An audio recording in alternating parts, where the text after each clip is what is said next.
ټول محفل یو نچوړ درکوم د ټول محفل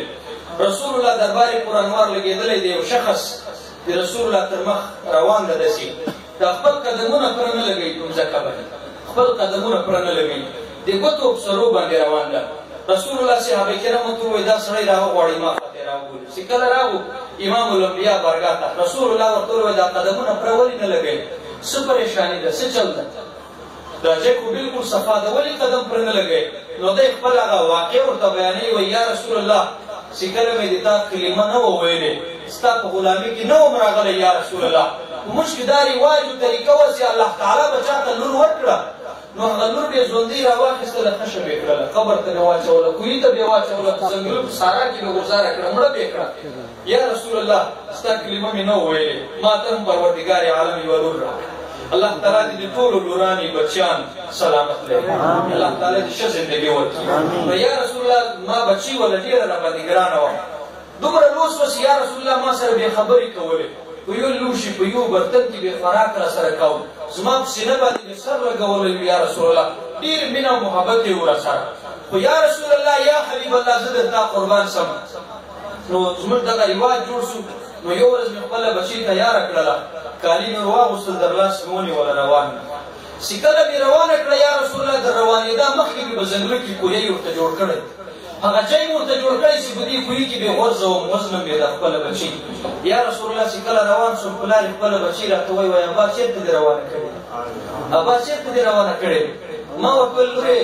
بچی سیل ته روان یم وایي نه ابا که د دې لپاره روانه کړې یم ستنې وزنې ژوندۍ مې خښوې ولې دا خبره وله شعور عقل یې پیدا کړو په عمر کې لوس وله پیدله په هر شي باندې خو په کم عمر کې خو پیدله وایي یا رسول الله راته ویلې ابا که مې ته وزنې خښوې مې کوهي ته مې غورځوې په دې خبره باندې چې ما ته ته کپړې نسې راکړی کالي نسې راکولی زه کپړې نه درځې غواړم که خوراک نسې راکولی خوراک نه غواړم خو مه مې وزنه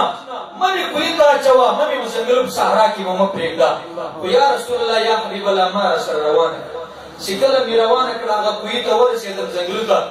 راوانې خېسته یا رسول الله خپله ژوندۍ لور بچی مې راواخېستله دې کوهي ته مې غورځاره چې کله مې غورځاره کړه یا رسول الله واپس را روان شوم بچي مې وزړل پوکې کړو نارې کړو اواز یې راپسې وکړ اواز یې راته وکړ څه اواز یې وکړ وی یا سیدی یا رسول الله یا حبیب الله چې کله مې خپله بچی دې کوهي ته غورځاره کړه واپس دې کور پخوا روان سوم یا رسول الله چې کله کور طرف ته روان سوم بچی مې آواز راته وکړ وی یا ابتاه یا ابتاه اے دما بابا جانا اے دما پلارا زه دې چیرې په کوهي کې غورځاره کړمه زه دې چیرې په تورو تیارو کې واچولمه اے دما بابا جانا هغه لور دې یم هغه بچی دې یمه چې کله به کور ته نه وې راغلی په انتظار به درته ناسته ومه اے دما بابا جانا هغه بچی دې یم چې کله به ته نه وې راغلی ما به خوراک نه کوو هغه بچی دې یمه چې کله به د شپې پرېوتمه ستا په سینه به مې سر لګولی وو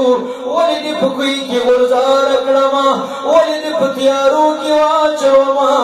یا رسول الله ولې دې واچولمه یا رسول الله آواز یې راته وکړ چې کله یې زړه دې ما تر غوږو راورسېدله په خپله لمن کې مې کاڼې راټول کړو په خپله لمن کې مې ډبرې راواخېستلې یا رسول الله د دې کوهي په غاړه ودرېدم یوه لویه ډبره مې ور خلاصه کړله یا رسول الله ډبره مې ور غورځاره کړه بچی مې آواز راته وکړ ای دما بابا جانا هغه ډبره خو زما په سترګه راولګېدله یا رسول الله بله ډبره مې ور خلاصه کړه آواز یې راته وکړ ډبره خو په خولو باندې راولګېدله یا رسول الله بله ډبره مې خلاصه کړه آواز یې راته وکړ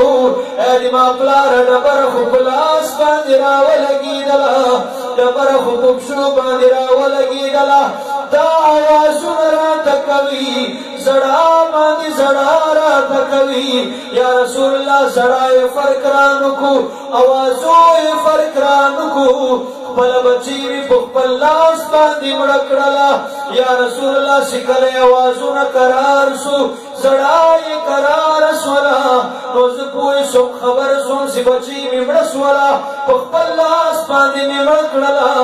امام الانبیا ته سکله دا بیان وکاو صحابه کرام وایي رسول الله یره مبارکه ریش مبارک لوش کو جنې ډک شو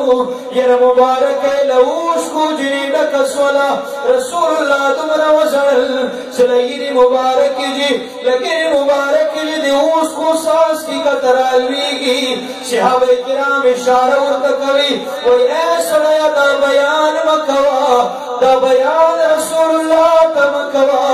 رسول الله دی غمجن کو رسول الله دی وزړو رسول الله ورته ویل نه اے صحابه کرامو مه کویا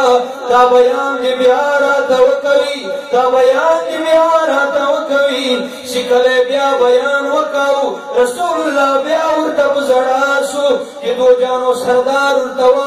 وایي دا قدمونه ولې نه لګوي وایي یا رسول الله په دې خبره یې نه لګومه په دې خبره خپل قدم پر نه لګومه چې کله مې کلمه نه وویلې خپله بچی مې مړه کړله فرق یې رانه کو اوس خو مې د محمد رسول الله کلمه ویلې ده اوس مې د رسول الله کلمه ویلې ده